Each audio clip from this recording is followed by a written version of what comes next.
Hey, the Angels won a series, but does it mean anything? Let's chat about that. It's time to get locked on with Mike and Jon, and this is Locked On Angels. You are Locked On Angels, your daily Los Angeles Angels podcast. Part of the Locked On Podcast Network, your team every day. Thanks for making Locked On Angels your first listen of the day. You can find us anywhere you get your podcasts, including Apple Podcasts, Spotify, and SiriusXM by searching Locked On Angels. And the best way to help us out is by giving us a rate and a review. And if you're watching on YouTube, make sure that you're subscribed and click that bell to be notified every time a new episode drops. Happy Monday to you, and thanks for being here for this episode of Locked On Angels, where it's your team every day. You've got the Frisch Brothers here with you, a.k.a. the Super Halo Bros. My name is Jon, and that's my brother Mike. And my name is Mike, and that's my brother Jon. We love talking Angels baseball with you every single Monday through Friday, no matter how much this team hurts our feelings, Michael. But it is great to be here and be your host for your team every single day. Hey, on today's show, we're going to recap the weekend series against the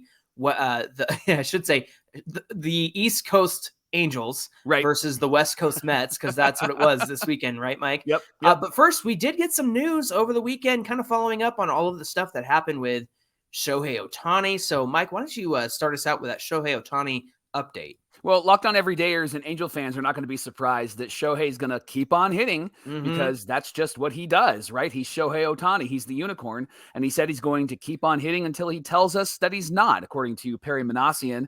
The severity of his UCL tear hasn't been disclosed yet. They're still looking for a second opinion. I thought this was interesting, and it got some tread on Twitter and social media. Jeff Fletcher tweeted that Perry Minasian revealed that the Angels offered to do an MRI on Ohtani's arm after his cramping episode earlier this month, and Ohtani and his agent refused because they didn't think it was necessary. Now, I want to be clear about something.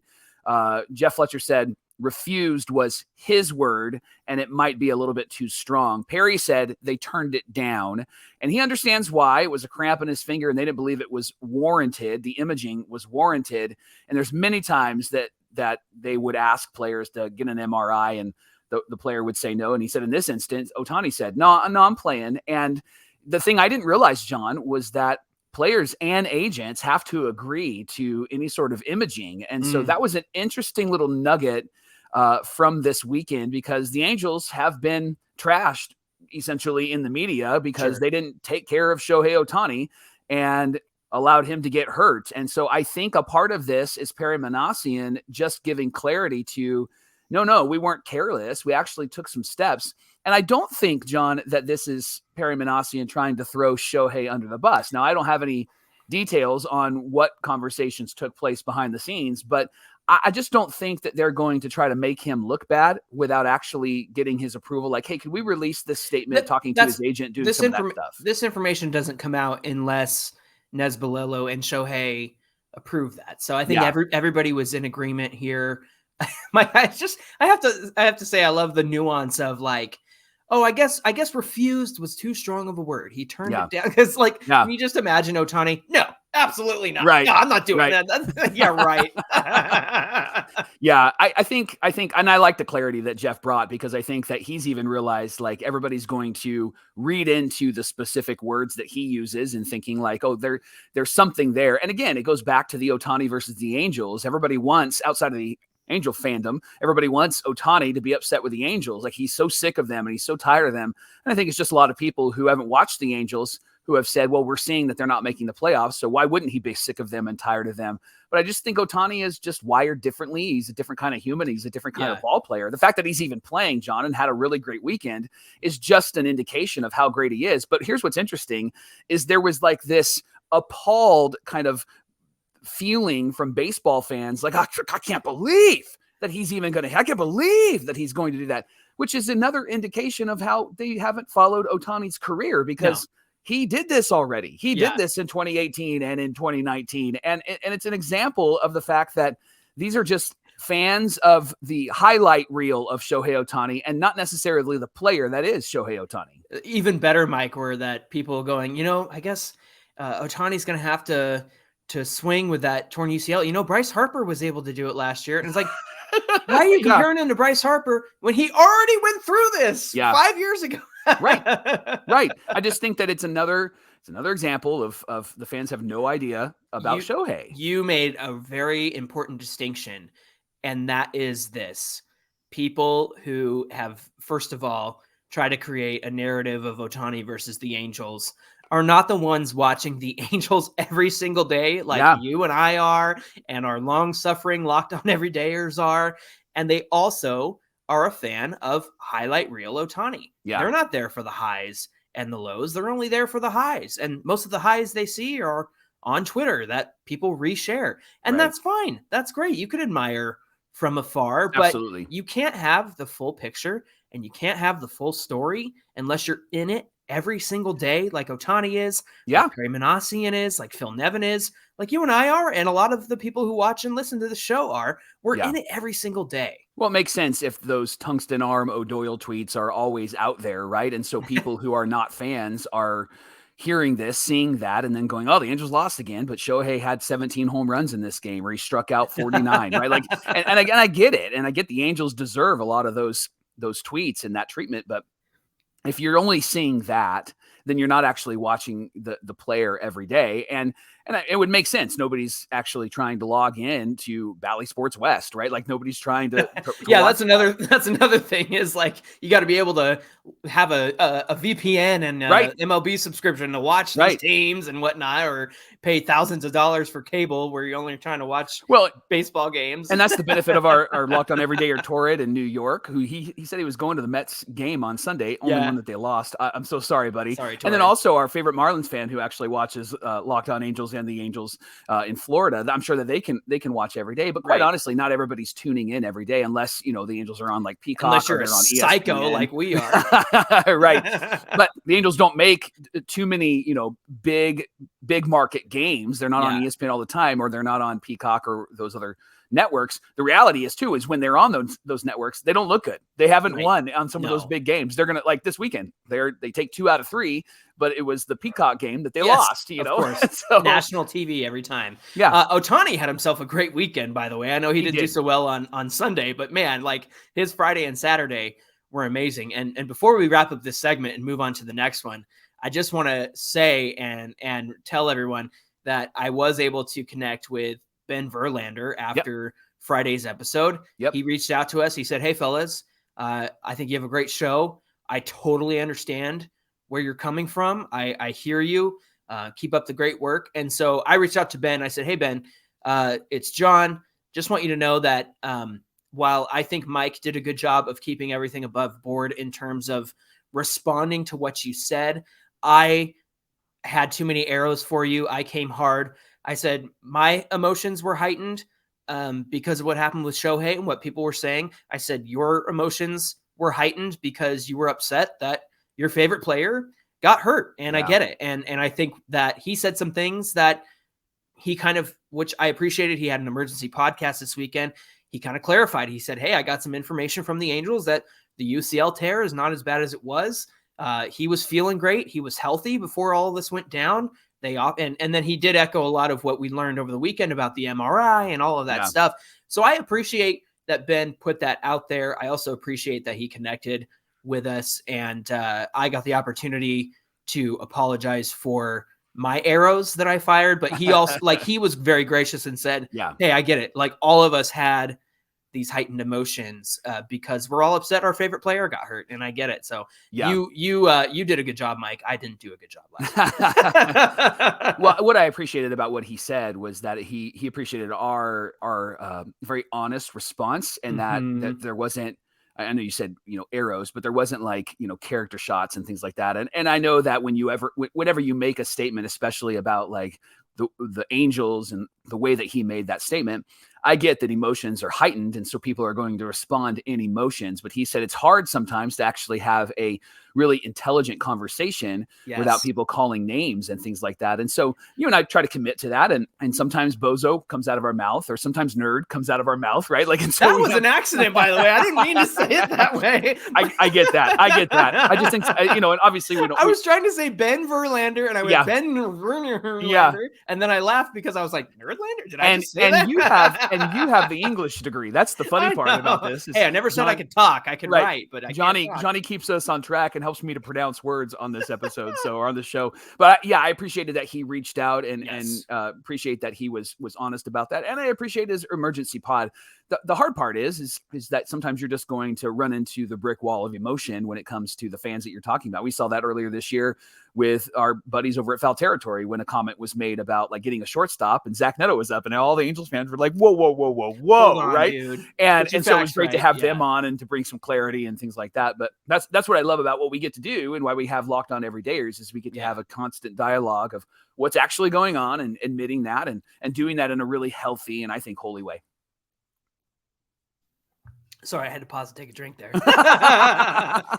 Hey, listen, the Angels are playing the Phillies today at 3:40 Pacific time. It's going to be another fun series because we don't see the Phillies all that often. We did see them last year, and their season went one direction, and our season went the other direction. John, we're going to get to see Bryce Harper, and he's gonna hit with that. He's going to be able to hit. Really? Huh? Never seen that before. Never in the who would have thought? You can catch every pitch of the Angels hometown broadcast on SiriusXM with the SXM app. Just search Angels. Coming up on Locked On Angels, we're going to give you an update on Chase Silseth and talk about what happened. It's just another face palm moment for our Halos. We'll get into that coming right up. Hey, today's episode is brought to you by Dave. At one time or another, we all need a little financial help. And even though we have a big brother, Dave, Mike, that's not who we're talking about here. He's never loaning us money. He's not going to loan us money. No. But you can get cash from Dave when you need it, and you need a hand between paychecks. You can help build credit by settling extra cash advances on time. Dave is the banking app that's leveling the financial playing field. Again, not our older brother. He would never do that for us. We're really mean to him, aren't we? Hey, when you download Dave, you can get up to $500 in 5 minutes or less. No credit check, no late fees. It's part of Dave's extra cash account. Advance the money you need with no interest and then settle up later. Extra cash gives you more money to buy groceries, fill your gas tank, finally get your car repaired or catch up on bills without having to wait for your next paycheck. You can even build credit when you settle up on time. Millions of people have already downloaded the Dave app to make finances easier. So if you're in a pinch, all you got to do is download the Dave app at dave.com/MLB. That's dave.com/MLB. And you can get $500 in 5 minutes or less. Again, no credit checks, no late fees. Download the Dave app now or go to dave.com/MLB. For terms and conditions, go to dave.com/legal. Eligibility criteria and instant transfer fees apply. Banking services provided by Evolve. Member FDIC.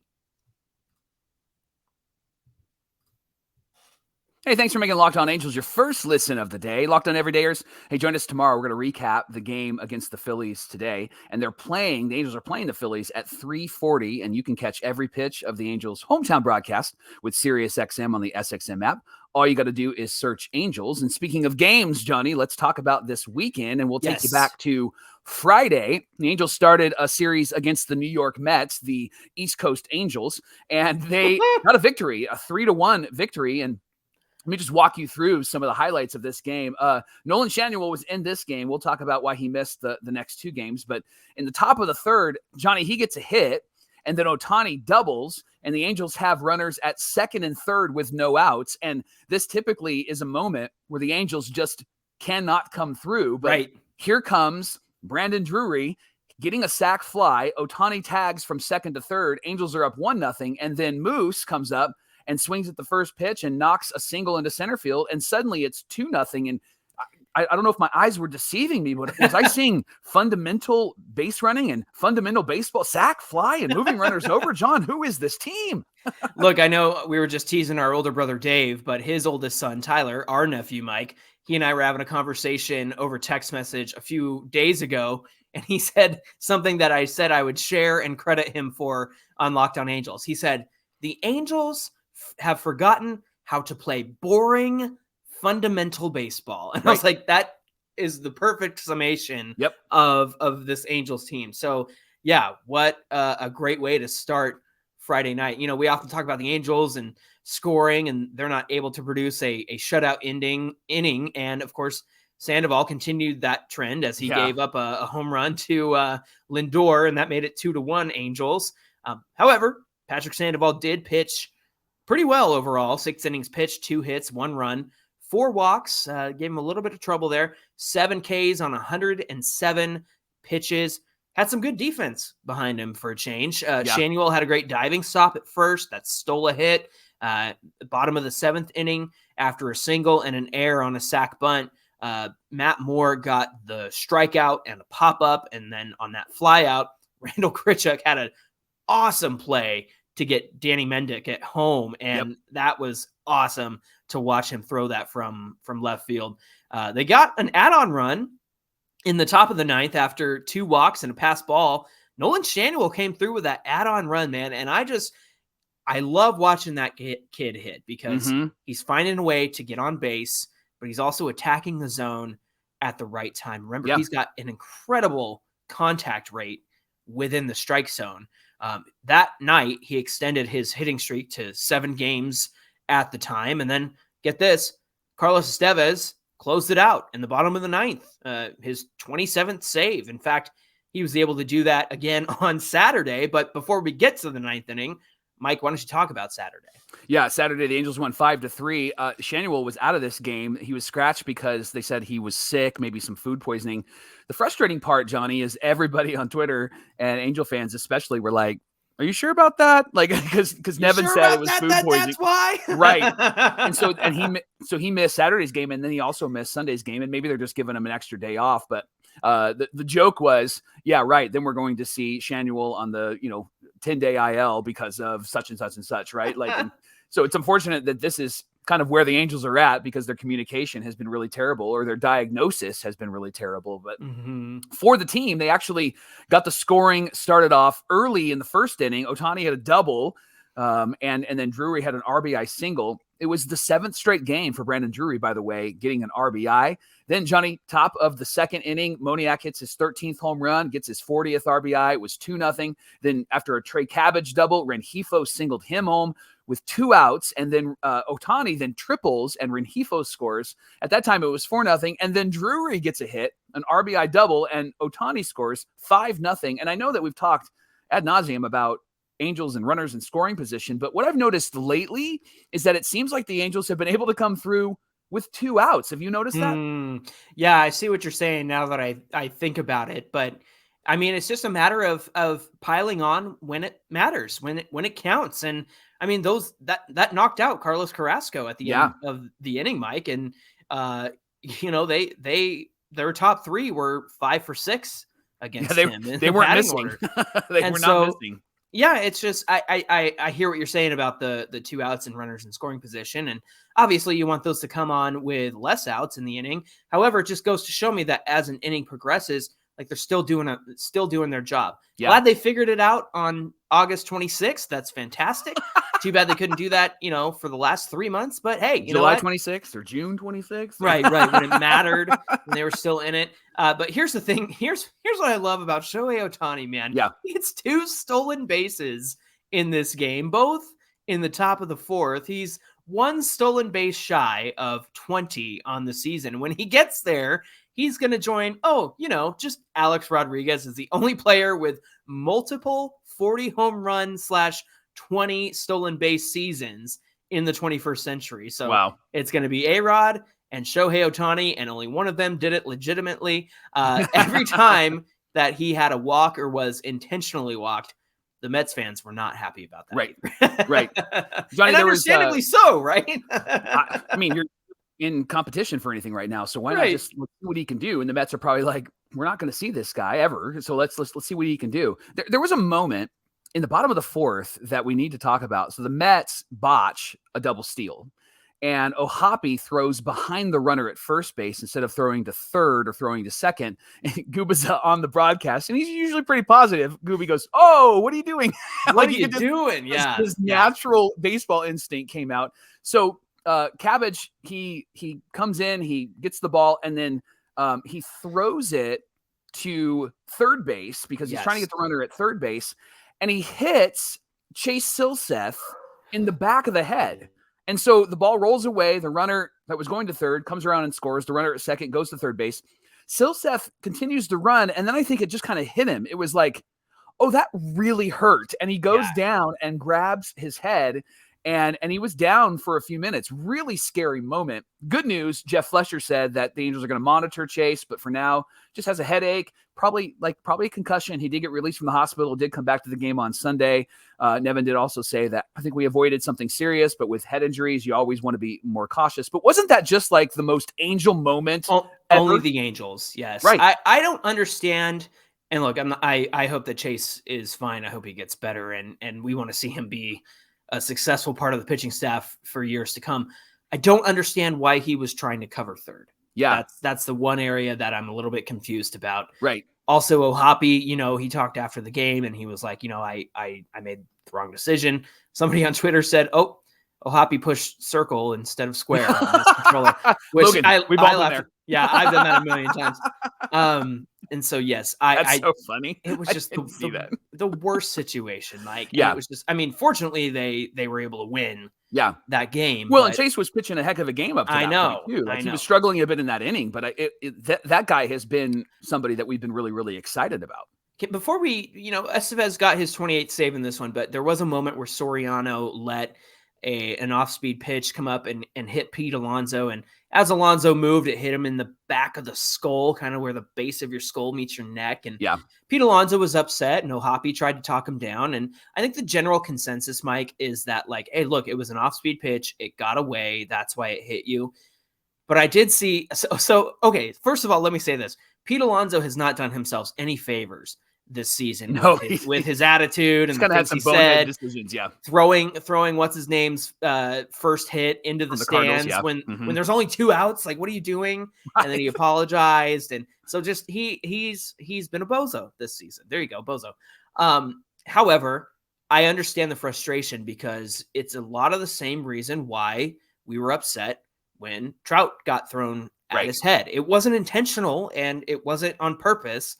But it's like, come on, guys, like, you're professional baseball players. If you're going to lose control of an off-speed pitch, at least have the pitchability to keep it over the plate or keep it outside or keep it low and down and things like that. I think that if we're going to be upset about the Mariners and Trout and what happened there, I don't think that we can be upset about this, about Pete Alonso getting mad at what happened. I agree. Even though he's been kind of not a fun person this season.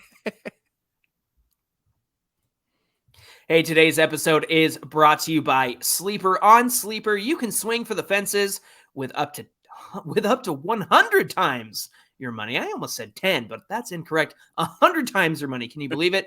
All you have to do is choose 2 or more players that you like and decide if they will overperform or underperform on their stat categories like home runs, strikeouts, hits, and much more. Get your picks right, and you could win big.